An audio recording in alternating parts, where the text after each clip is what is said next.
ಮಣ್ಣು ಮಾಯೆಯಲ್ಲ ಹೆಣ್ಣು ಮಾಯೆಯಲ್ಲ ಹೊನ್ನು ಮಾಯೆಯಲ್ಲ ಹೆಣ್ಣು ಮಾಯೆಯಲ್ಲ. ಒಂದು ಗುಬ್ಬಿ ಒಂದು ಮನವಿಗೆ ಬೆಂಕಿ ಬಿದ್ದಿತ್ತಂತೆ. ಬೆಂಕಿ ಬಿದ್ದಿರ್ಬೇಕಾದ್ರ ಗುಬ್ಬಿ ಏನ್ ಮಾಡಕತ್ತಿತ್ತು ಅಂತಂದ್ರ ಒಂದೊಂದು ಹನಿ ನೀರು ಇದು ಹಾಕಕತ್ತಿತ್ತಲ್ಲ.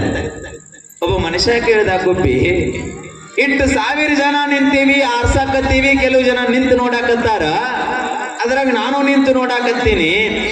8 ಜನ ನೀರು ಹಾಕತ್ತಾರ, ಮಣ್ಣು ಹಾಕತ್ತಾರ, ಕಲ್ವಗೆ ಹಾಕತ್ತಾರ, ಆರ್ಬೇಕಂತ ಆರಲ್ಲಾಗ್ಯದ, ನೀನು ಒಂದು ಹನಿಗೆ ಬೆಂಕಿ ಆರತ್ತೇನು?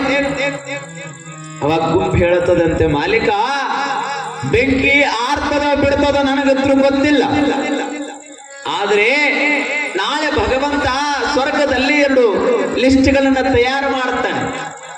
ಒಂದು ಬೆಂಕಿ ಹಚ್ಚಿದವರ ಲಿಸ್ಟ್ ಅನ್ನ ತಯಾರು ಮಾಡ್ತಾನೆ, ಇನ್ನೊಂದನ್ನ ಆರಿಸಿದವರ ಲಿಸ್ಟ್ ಅನ್ನ ತಯಾರು ಮಾಡ್ತಾನೆ. ನನ್ನ ಲಿಸ್ಟ್ ಹೆಸರು ಎದುರಾಗ ಬರಬೇಕಂದ್ರ ಬೆಂಕಿ ಹಚ್ಚಿದವರ ಹೆಸರಿನೊಳಗೆ ಬರಬಾರ್ದು, ಬೆಂಕಿ ಆರಿಸಿದವರ ಹೆಸರಿನೊಳಗೆ ಬರಬೇಕು. ಅಂದಾಗ ಮಾತ್ರ ನನ್ನ ಜೀವನ ಸಾರ್ಥಕ ಆಕೈತೆ ಅಂತ ಗುಬ್ಬಿ ಹೇಳುತ್ತದೆ. ಈ ಜೀವನ ಅನ್ನುವಂಥದ್ದು ಸಾರ್ಥಕ ಆಗ್ಬೇಕಾಗಿತ್ತು ಅಂದ್ರೆ ಕೊಡುವ ಗುಣವನ್ನ ಕಲಿಬೇಕು. ಯಾರು ಎಷ್ಟು ಭಗವಂತನಿಗೆ ಕೊಡ್ತೀರಲ್ಲ, ಪ್ರಮಾಣ ಮಾಡಿ ಹೇಳುತ್ತಾನೆ, ಆದ್ರೆ 10 ಪಟ್ಟು ಭಗವಂತ ನಿಮಗೆ ಕೊಟ್ಟು ಮುಟ್ಟಿಸ್ತಾನೆ ಹೊರತಾಗಿ ಭಗವಂತ ಇಟ್ಟುಕೊಳ್ಳುವುದಿಲ್ಲ. ನೀವು 1 ರೂಪಾಯಿ ಕೊಡ್ರಿ, 10 ರೂಪಾಯಿ ಕೊಡ್ರಿ, 10 ಲಕ್ಷನ ಕೊಡ್ರಿ, ಭಗವಂತ ತನ್ನ ಹತ್ರ ಯಾವತ್ತಿಗೂ ಇಟ್ಟುಕೊಳ್ಳುವುದಿಲ್ಲ. ಯಾವುದಾದ್ರೂ ಸ್ವರೂಪದೊಳಗೆ ನಿಮಗೆ ಮುಟ್ಟಿಸುವಂತ ಕೆಲಸವನ್ನ ಮಾಡುತ್ತಾನೆ. ಸರ್ವಜ್ಞ ಹೇಳುತ್ತಾನೆ, ಕೊಡಬೇಡ, ಕೊಡದೆ ಇರಬೇಡ, ಧರ್ಮ ಬಿಡಬೇಡ ಸರ್ವಜ್ಞ. ಏನ್ರಿ ಅಜ್ಜೋರ, ಮೊದಲು ಕೊಡಬೇಡ ಅಂತ ಹೇಳ್ತಾನ, ಆಮೇಲೆ ಕೊಡೋದು ಬಿಡಬೇಡ ಅಂತ ಹೇಳ್ತಾನ, ಇದೇನ್ರಿ ಅನ್ನಬೇಕು ನೀವು? ಸರ್ವಜ್ಞ ಹೇಳುವ ಅರ್ಥ ಇಷ್ಟೇ, ಕೊಡಬೇಕು, ಕೊಡುವುದರ ಜೊತೆಗೆ ನೀನು ಧರ್ಮವನ್ನ ಬಿಡಬೇಡ ಅಂತ ಹೇಳ್ತಾನ ಸರ್ವಜ್ಞ.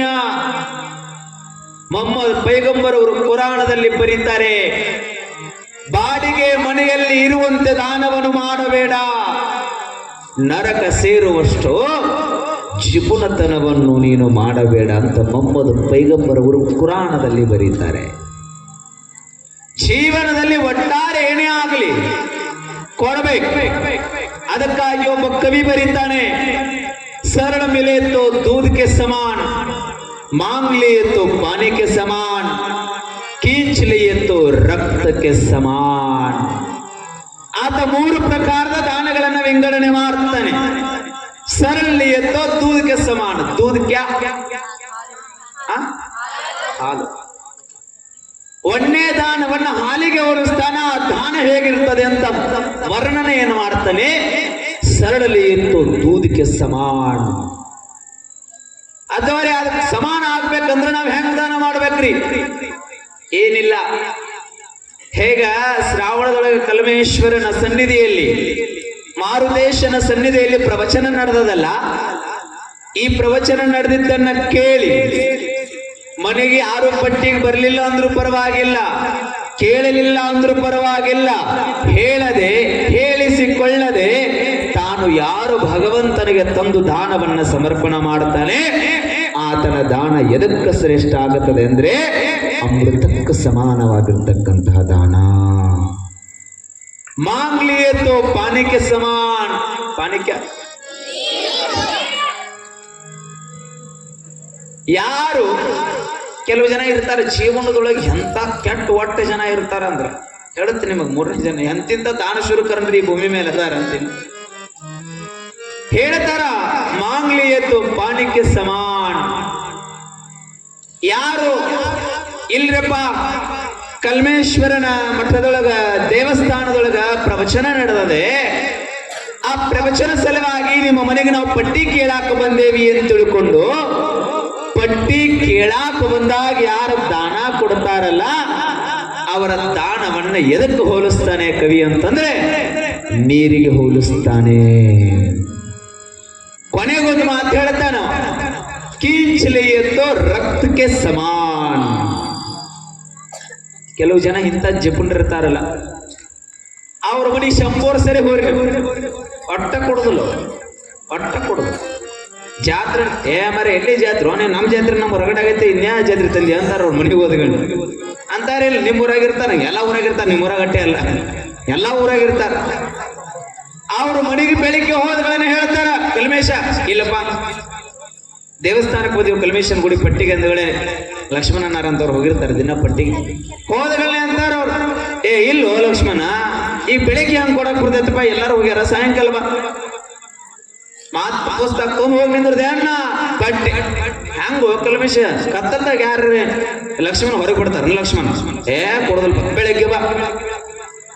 ಮತ್ತ ಮರುದಿನ ಹೋಗಿ ಬೆಳಗ್ಗೆ ನಿಂದ್ರದ ಅವ್ರ ಮನೆ ಮುಂದೆ ಅಣ್ಣ ಪಟ್ಟಿ ಪಟ್ಟಿ ಕೊಟ್ಟಿ ನಡಿ ಅಂತ ನಾವು ಮತ್ತ ಆಮೇಲೆ ಮರಿ ಎಟ್ಟು ಎಡ್ತಾಕಿದ್ರು ಸಹಿತ ಎಡ್ತಾಕಿ ಕೊನೆಗೆ ಮಿಕ್ಕಿ ಇವ್ರನ್ನ ಬಿಡೋದಿಲ್ಲ ಅನ್ನೋಷ್ಟ್ರ ಮಟ್ಟಿಗೆ ಬಂದಾಗ ಯಾರು ದಾನವನ್ನ ಕೊಡ್ತಾರಲ್ಲ ಅವರ ದಾನವನ್ನ ಕವಿ ಅದಕ್ಕೆ ಹೋಲಿಸ್ತಾನೆ ಅಂದ್ರೆ ರಕ್ತಕ್ಕೆ ಹೋಲಿಸ್ತಾನೆ. ನೀವು ಅಮೃತಕ್ಕೆ ಸಮಾನರಾಗ್ತೀರೋ, ನೀರಿಗೆ ಸಮಾನರಾಗ್ತೀರೋ ಅಥವಾ ರಕ್ತಕ್ಕೆ ಸಮಾನರಾಗ್ತೀರೋ ಅದು ನಿಮಗೆ ಬಿಟ್ಟಿದ್ದು. ಒಟ್ಟಾರೆ ದಾನ ಧರ್ಮಗಳನ್ನ ಜೀವನದಲ್ಲಿ ಮಾಡಬೇಕು, ಕೊಡಬೇಕು. ಯಾರೇ ತಗೊಂಡೋಗಿರ ನೀವು ಊರಿಂದ ಹೋಗ್ಬೇಕಾದ್ರೆ ಸಾಧ್ಯ ಇಲ್ಲ.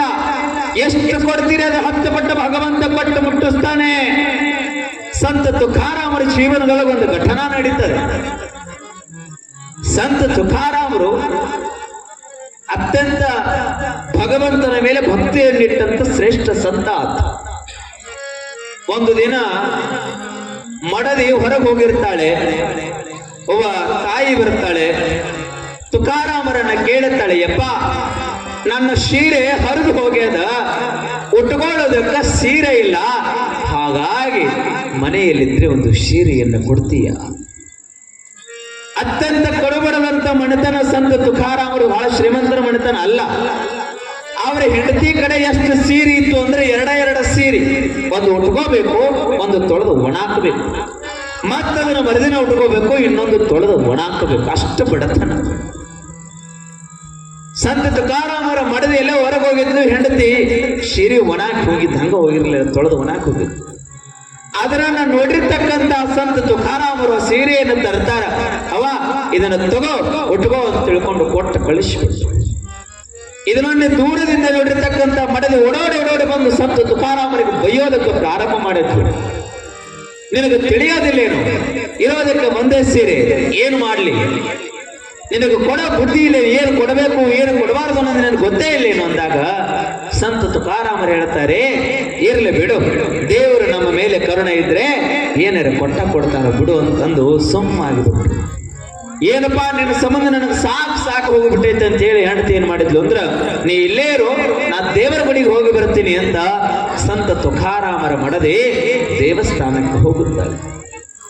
ದೇವಸ್ಥಾನ ಹೋಗೋದ್ರಷ್ಟೇ ತಡ ಪೂಜಾರಿಗಳು ಕಾಯ್ಕೊಂಡು ನಿಂತಿದ್ರು, ಯಾರು ಭಕ್ತರು ಬರ್ತಾರ. ತುಕಾರಾಮರ ಮಡದಿ ಬಂದ ತಕ್ಷಣ ನಮಸ್ಕಾರ ಮಾಡಿ ಏನು ಕೈ ಮುಗಿದು ಕುತ್ಕೊಳ್ಬೇಕು ಅನ್ನೋದು ಅಟ್ಟೇ ತಡ ಪೂಜಾರಿ ಒಳಗಿಂದ 2 ಹೊಸ ಸೀರೆಯನ್ನು ತಂದು ತುಕಾರಾಮರ ಹೆಂಡತಿ ಕೊಟ್ಟು ಬಿಟ್ಟ.